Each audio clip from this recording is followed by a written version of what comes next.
60 years ago, on a day like this, Kenya took its final step of the freedom struggle to become a sovereign republic.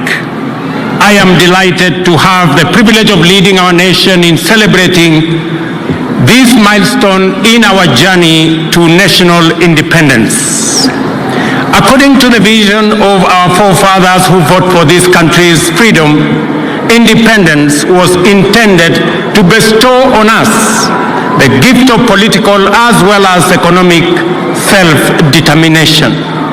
This anniversary gives us the opportunity to gather as a family and reflect together on how we have fared over the course of 6 decades. It is clear that we have made undeniable progress on many fronts, and as a result, our nation has come a long way in the right direction. Before that first JAMHURI Day, Kenya's sovereignty was exercised by an unelected foreign and colonial power for the benefit of an occupying minority. We have since matured from a single-party state to a competitive, multi-party democracy and a devolved system of governance with robust checks and balances under the Constitution that was ratified by the people of Kenya in the year 2010. Along with the maturity of our democracy, Kenya's institutions of governance have evolved significantly. Parliament, for example, is now, more than ever, an independent, assertive organ of government with its own calendar and its own budget. As a result of this autonomy, party positions on important national issues are much more clearly defined, and whenever circumstances and the national interest demand bipartisan engagement across the political divide is pursued in a structured manner. Proposals currently before Parliament on the enhancement of the autonomy of our county assemblies prove that our assemblies at the county level are also making encouraging progress in their maturation into independent watchdogs, policymakers, and representatives of people at our counties. Devolution is growing its roots deeper to connect with the soul and spirit of our nation. We have consistently allocated more resources and made them available on time, and supported measures to further empower county assemblies to become good stewards. Our political culture has also evolved considerably. We are now committed to making sure that at every election, our democratic competition is less about personalities and tribes and more about issues and the national interest. As a result, the last general election, which serves as a very solid beacon of this new direction, reflects the true will and confidence of the people of Kenya in democracy. Without the rule of law, ladies and gentlemen, our democracy falls short of serving us as a people. The judiciary, which is our nation's foremost anchor of the rule of law, continues to grow in its capacity to authoritatively discharge its constitutional mandate and make justice a right of every Kenyan. To provide effective and efficient services to the people, we have enhanced resources available to the judiciary, promoted respect for its independence, and submitted to its authority in order to deepen our credentials as a nation guided by the rule of law. To complete this framework of institutions designed to safeguard and promote constitutionalism and the rule of law, our constitutional commissions and independent offices have evolved to discharge their mandate in accordance with the Constitution and in the most constructive manner in support of good governance. The IEBC, Commission for Revenue Allocation, the Salaries Remuneration Commission, among many, have lived up to their constitutional expectations and Kenyans' aspirations. Today, there is much to celebrate about the strides we have made for the last 6 decades. The democratic credentials of our political culture are solid and our institutional maturity beyond any doubt. Fellow countrymen and women, 60 years ago, we certainly were far from where we are today. The progress we have made is undeniable. Our peers at that time, nations like South Korea, Singapore, and Malaysia, have similarly made immense progress in democratic and institutional maturity. They have, however, made much more economic progress than we, and as a consequence, we are much more advanced today. They are much more advanced today than we are. The point at which we stand today is the culmination of the collective endeavor of our nation's founding generation and those that came after them. The vision which inspired their struggle and sacrifice was one of a united, free, democratic, and economically prosperous nation. They fought for true sovereignty, which envisioned political democracy and economic prosperity. Our forefathers made huge sacrifices to win for Kenya the freedom we celebrate today, and the generations that followed have made their contributions progressively to bring our state, society, and economy to what it is presently. We gather today to express our gratitude, celebrate their legacy, and contemplate our contribution to accelerating future progress. In our democratic and political journey, we have made tremendous sacrifices and progress, from a single party to multi-party, personality and ethnic parochialism to issue-based and national politics, from violence and intolerance discourse to orderly and peaceful elections. However, we have not made as much progress with our economy. Our savings as a percentage of GDP is dismal. The gap between the rich and the poor has not reduced. Many, especially young people, don't have jobs, and our revenues as a percentage of GDP remain low. Our generation must therefore take up the unfinished job of actualizing economic prosperity as our contribution to perfecting Kenya's national sovereignty. We owe this to those who made huge sacrifices to bestow on us a nation of promise. We owe it to one another, to the youth, women, children of Kenya, and to each and every one of us. The responsibility of our generation, beginning with this administration, is to make smart choices and necessary sacrifices, just as our forefathers and those who came after them did. And the choice is to match our economic progress with our democratic and political achievements. This is the assignment we took up on day one, the 13th of September 2022, and which we have been painstakingly undertaking for the past year.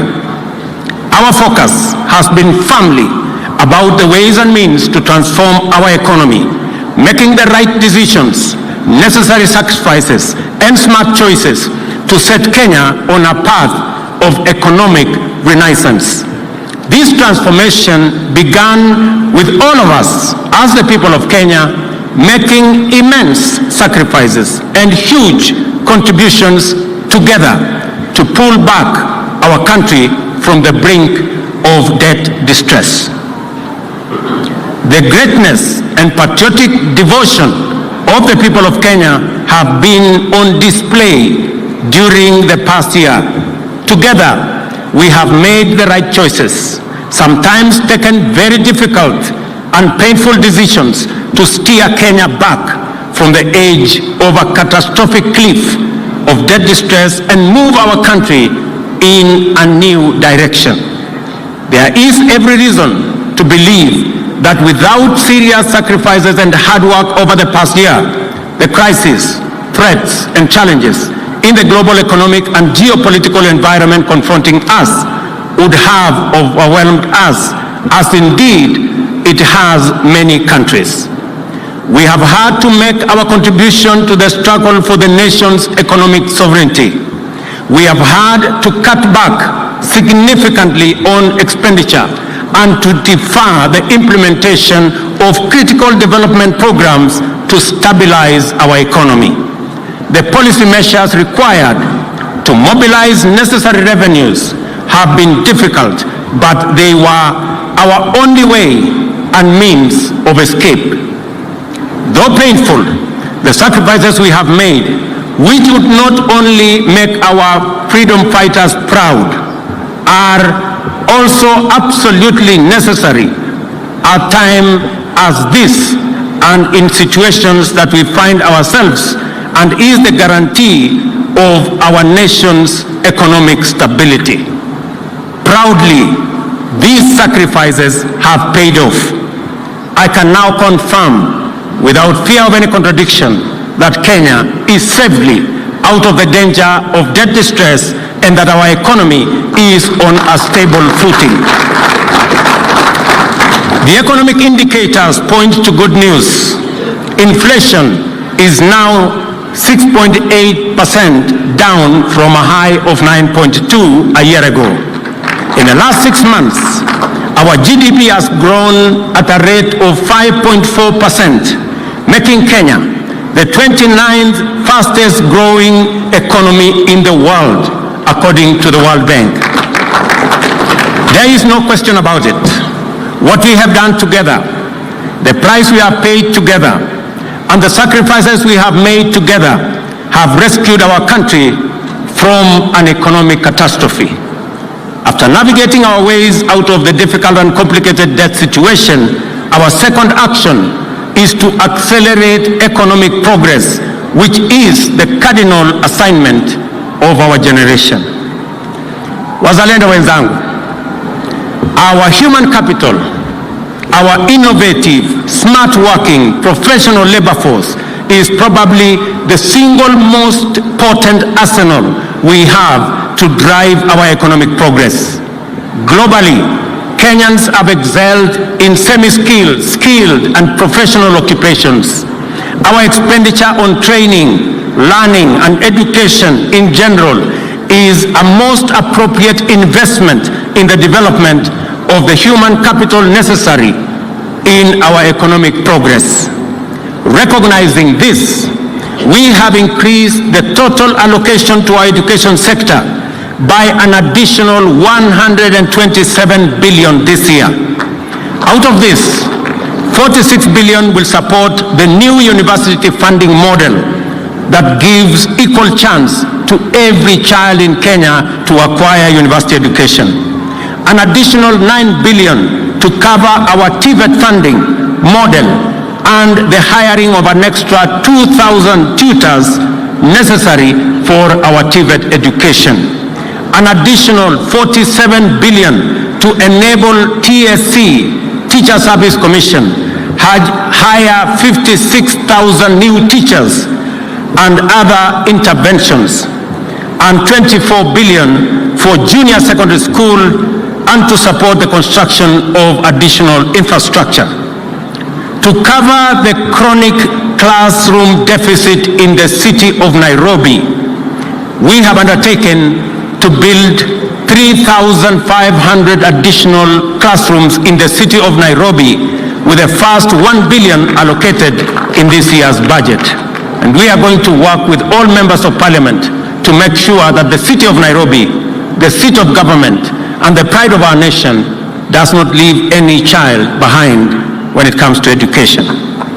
Agriculture, ladies and gentlemen, plays a central and pivotal role in our economy, contributing to food security, supplying raw materials for our agro-processing and value addition and manufacturing, for domestic and market and export markets, creating jobs and also creating wealth. Only specific, targeted and deliberate interventions will enhance our agricultural productivity and overall production. This began with the registration of farmers, provision of crop-specific fertilizers, reforms in the tea, coffee, sugarcane, and edible oil sector, provisions of mobile dryers, and other interventions underway across the nation so as to reduce the cost of food, which consumes 56% of household incomes, to reduce by half our food import bill, which today stands at Kenya shillings 500 billion, and also to increase our exports. Further, 400 fresh produce markets, including 20 in the city of Nairobi, 47 county aggregation industrial parks, as well as 6 special economic zones, are under various stages of implementation to enhance value addition, agro-processing, and manufacturing, and also to stimulate economic growth in every part of Kenya. Economic productivity and general well-being are significantly hampered by a population that is prone to ill health.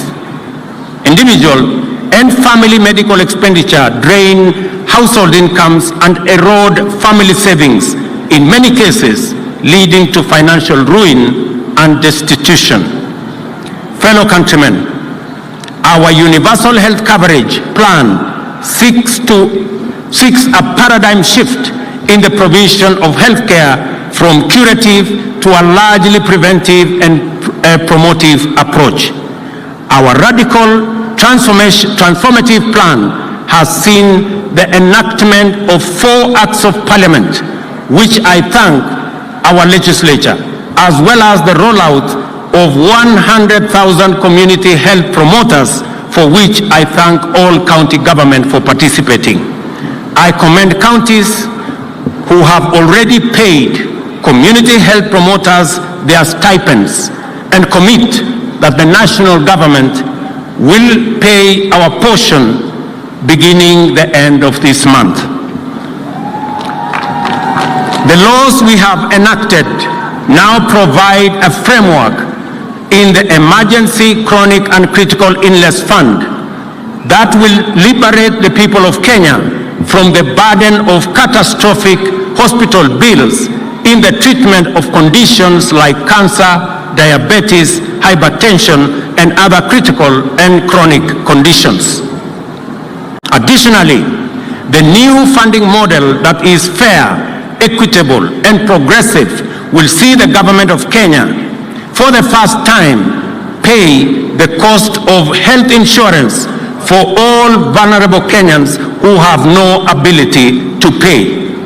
Those currently paying 500 will have their contributions reduced, with the least paying Kenya shillings 300. To enhance efficiency and eliminate pilferage in the healthcare system, the new digital law will underpin the digitization of the entire health service delivery framework.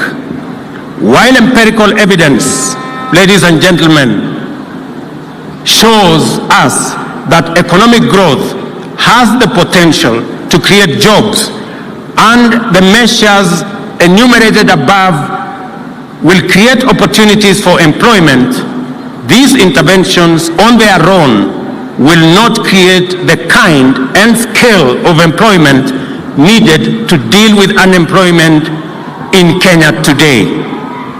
For employment and job creation to be at the scale necessary to make a significant dent on our unemployment status, and deal effectively with prevailing challenges, our interventions must be ambitious and systematic, consistent and intentional, as well as deliberate and progressive. Kenyans, our housing program is fundamentally a massive, deliberate and systematic job creation mechanism. Apart from the thousands of direct employment opportunities in construction and associated services, the housing scheme directly supports the formal and informal manufacturing of materials, fixtures, fittings and accessories required in construction. Those employed range from architects, engineers, quantity surveyors, site workers, artisans, fabricators, electricians, plumbers, and many more. The housing program is a bottom-up job creator. There are 33 active housing development sites already employing 120,000 people in various parts of the country. Another 31 sites are undergoing evaluation to begin construction next month. Other sites in various stages of design across the country.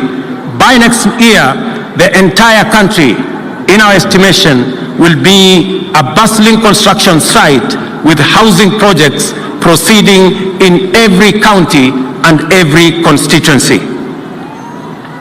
Our strategic focus is to construct hundreds of thousands of housing units while creating millions of jobs across Kenya.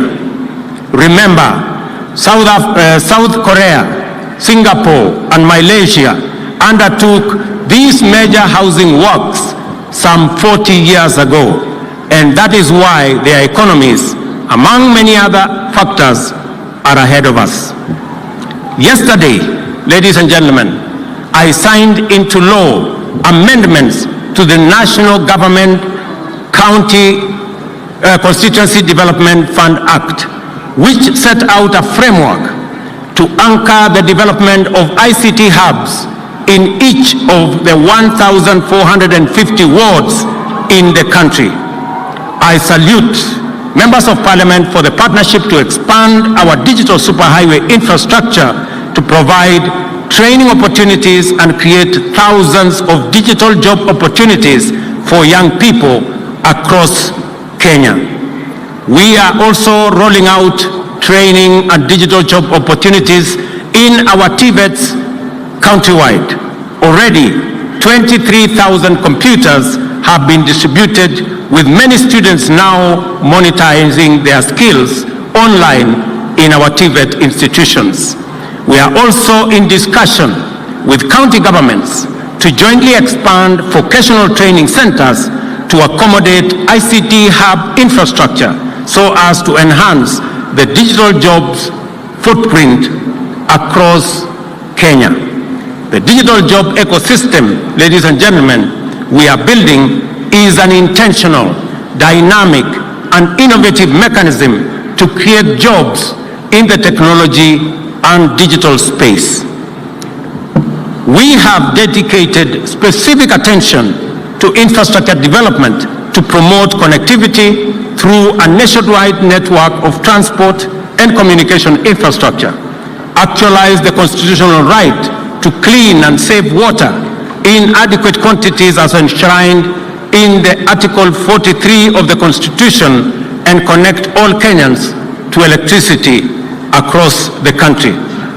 On JAMHURI Day last year, I announced a grand plan to transform Kenyan sports and creatives into a significant industry to expand livelihoods opportunities for our youth through the government flagship Talanta Hela initiative, which we officially unveiled in June this year. Our sportsmen and women continue to make our country proud with their conquest far and wide. Our women volleyball, and men's rugby teams have qualified for the Paris Olympics in 2024. Our athletes continue to excel at various global events, as is well exemplified by the shining performance in the long and middle distance races. Today, I have conferred upon our world-beating athlete, Faith Kipyegon, the rank and status of Elder of the Order of the Golden Heart, the highest honor our country awards its citizens who illuminate the path of excellence. She has earned her place at the very top, from running barefoot to breaking 2 world records within a year, is the ultimate stage of heroism.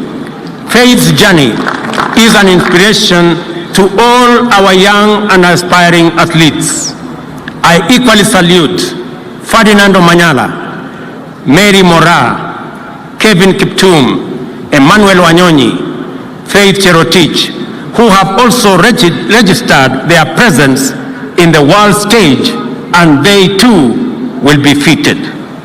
This administration has also taken deliberate steps to build and invest in the creative economy.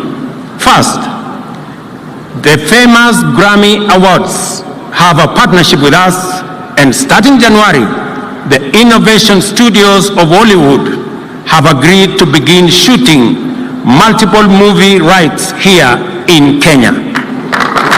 Google, in collaboration with the Ministries of Education and ICT, has begun implementing a Kenya Institute of Curriculum Education sponsored coding program in primary and secondary schools to reach 4 million learners. The partnership will also train 42,000 teachers. I have good news for our creatives and those who imagine and produce content through Facebook and Instagram. Just yesterday,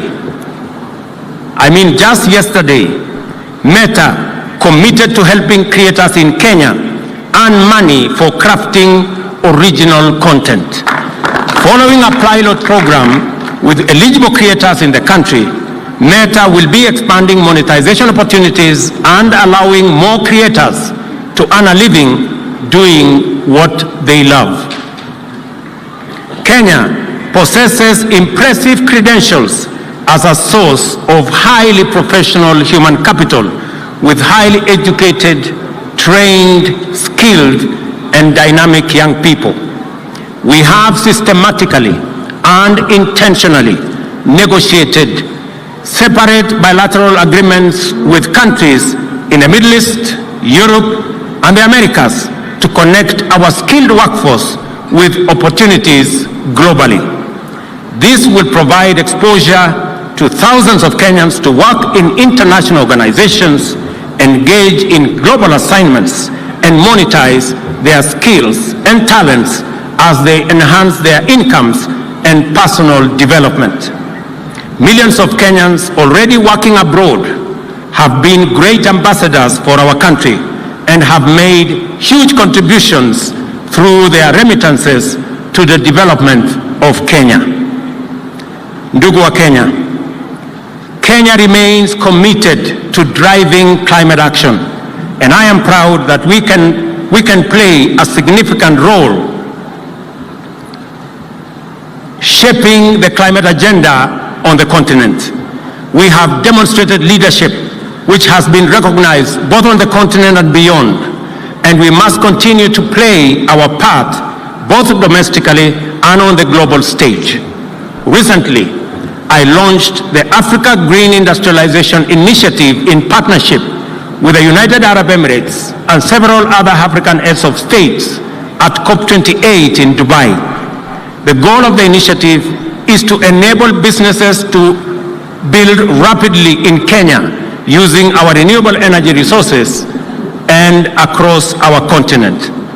In keeping with our commitment, ladies and gentlemen, to correct the market failure in the provision of affordable credit, especially to those who have no access to any collateral, and to free millions of Kenyans trapped in the credit rating maze, the Hustler Fund has grown to become the largest financial inclusion program in Kenya, disbursing Kenya shillings 42 billion to more than 21 million borrowers across Kenya.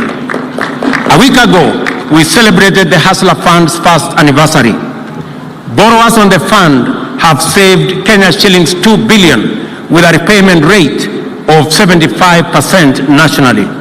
As promised, we have already enhanced credit limits for over 1.2 million borrowers and spend 500 million to match long-term savings on a ratio of Kenya shillings 1 for every Kenya shillings 2 saved. At the end of this month, just in a few days, every saver will be paid an attractive interest rate of 12% on all their savings. Over 7.7 million people are regular borrowers on the Hustler Fund platform.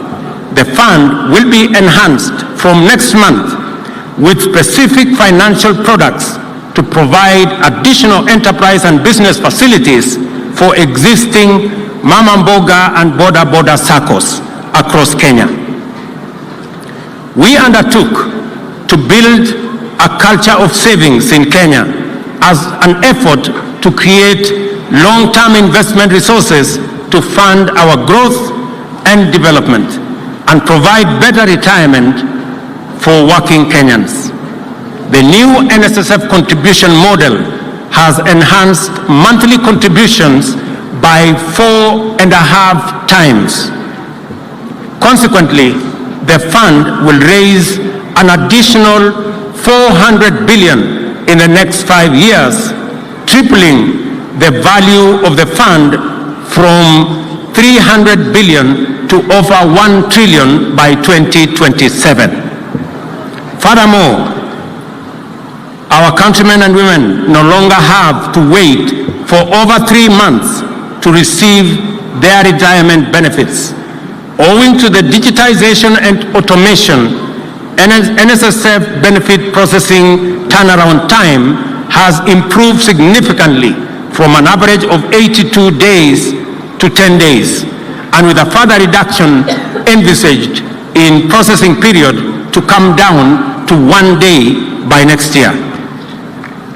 We are also undertaking the expansion of retirement benefits coverage to 15 million Kenyans currently active in the informal sector through product innovation and bottom-up enrollment strategies at the grassroots level. Ladies and gentlemen, we made a commitment to our dear citizens who are elderly, orphaned, and those who live with severe disability that they shall receive their social protection stipends before public servants, including the president, receive their salaries. We have kept our word and delivered on this commitment. Consequently, all the 1,200,000 eligible beneficiaries now receive their stipends on time before we are all paid as public servants. We have, however, allocated an additional 2 billion shillings for newly enrolled beneficiaries who are undergoing verification at the moment, and we will begin to disburse their stipends by 1st March next year. This program has had challenges with the beneficiaries traveling long distances and spending considerable portions of their stipend on logistics.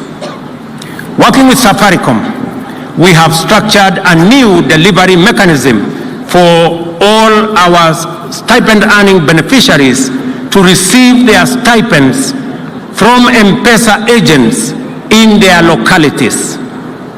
Orphans and persons living with severe disability will begin using this new mechanism this month in a few days. The elderly will, however, start in January because the process is being finalized. I commend Safaricom for demonstrating corporate patriotism and providing this service free of charge. Ndugu wa Kenya, Kenyans are doing their part to support the effort to stabilize and grow our economy. Their sacrifices and contributions are essential and must be honored. We are therefore taking strong measures to ensure that all public resources are administered transparently, efficiently, and in a secure manner. One of our best interventions is the use of digital technology and the migration of all government services and revenue collection to a single pay bill. Since this measure was implemented, we have witnessed a significant rise in total revenues collected. Besides enhancing revenue collection, digitization has eliminated revenue leakage through corruption and theft. It is most important that we sustain this progress in promoting integrity, transparency, and efficiency in resource management. And for this reason, I direct that all agencies observe the December 31st deadline to finalize the migration to e-citizen platform. It is only right that I match this admirable commitment by the people of Kenya to do their part in getting the economy going and give an assurance that all taxes collected by government shall be put to their intended use and that no single shilling, no Kenyan shilling shall be lost through embezzlement, theft, or corruption. I urge our justice, law and order institutions led by the judiciary and the anti-corruption agencies to discharge their mandate without fear, favor, ill will, or prejudice. I also give my personal undertaking to support the timely prosecution of all those involved in corruption without regard to their social, economic, ethnic, political status or connection or any other consideration whatsoever. This is the minimum that is expected of us in fulfillment of our constitutional mandate, and Kenyans deserve no less. The story of our nation's sovereignty cannot be fully told without mentioning the fundamental character of our territorial integrity, economic prosperity, political democracy, the rule of law, and the integrity of our social fabric. Our national security apparatus have remained a strong shield against terrorism, crime, and insecurity. As we continue to invest resources into the security sector, we continue to expect continuous improvement in its overall capacity to keep our nation's boundaries inviolable, our people's lives and property safe and secure. I cannot forget the public service. Every member of our civil service has been entrusted with a rare opportunity to make their unique contribution to national transformation. As such, they are at a most advantageous position to demonstrate our national values and principles of governance for the benefit of all Kenyans. Today, I appreciate you for being loyal servants, dependable professionals, and true patriots, and urge you to do more as our people's partners in the transformation of Kenya. Much has been given to you by the people of Kenya, and therefore, much more is expected of you. On behalf of the people, I shall hold you to the highest standards of efficiency, effectiveness, transparency, and accountability in serving our nation. Ladies and gentlemen, infrastructure development is a critical enabler for transformation of agriculture, delivery of health, job creation, and overall economic growth. As a result, our investment in road and rail network, electricity generation and connection, and water harvesting, storage and reticulation continue to be a critical component of our development strategy. A comprehensive multi-year plan is progressively being implemented to support the overall socio-economic development of the country. Our world, ladies and gentlemen, our world and the good in it belongs to those who are not shy to embrace globalization. Kenyans have shown time and again that we are not afraid of the world beyond our borders. We venture abroad fearlessly and warmly welcome our visitors from near and far. This is not by accident. The scientific history account of early humanity is told by various archaeological sites in our country. In short, we are the first home of all humanity, and we joyfully embrace our ancestral task of welcoming humanity home. That Kenya is the home of humanity is a scientific fact that fills us with pride and underscores our rich heritage. It is with great pleasure, as President of this extraordinary country, to make a historic announcement of the decision of the government of Kenya. Beginning January 2024, Kenya will be a visa-free country. It shall no longer be necessary for any person from any corner of the globe to carry the burden of applying for a visa to come to Kenya. To echo the call of the Turkana people to the world, Tobongu Lore, a simple message to humanity: welcome home. This is why the government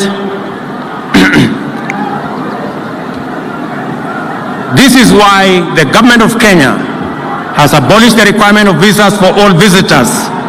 To implement this new policy, we have developed a digital platform to ensure that all travelers to Kenya are identified in advance on an electronic platform. Consequently, all travelers will obtain electronic travel authorization as they come to Kenya. Ladies and gentlemen, I have set out an account clearly showing that although much remains to be done to bring economic progress up to the level of our political maturity and to transform our economy to the ranks of our historical peers globally, we nevertheless have real cause to celebrate the contributions made by each one of us to the collective national endeavor in keeping with the aspirations of the brave and indomitable patriots who set us on this path to national glory. We must now go forth with greater resolve, inspired by the heroic achievements of those who came before us, affirmed by the confidence that our work matters for increasing our heritage and glory, encouraged by the progress we are making, and determined to accomplish our generation's solemn obligation to make this nation a true JAMHURI of people, free, prosperous, secure, and democratic. Ladies and gentlemen, I conclude by thanking all Kenyans, Wakenya wote walioshiriki pamoja na sisi kuhakikisha ya kwamba muda mgumu ambao tumekuwa nayo, sote tumeungana, tumeshirikiana na kila mtu amefanya sehemu yake kuhakikisha kwamba Kenya inasonga mbele.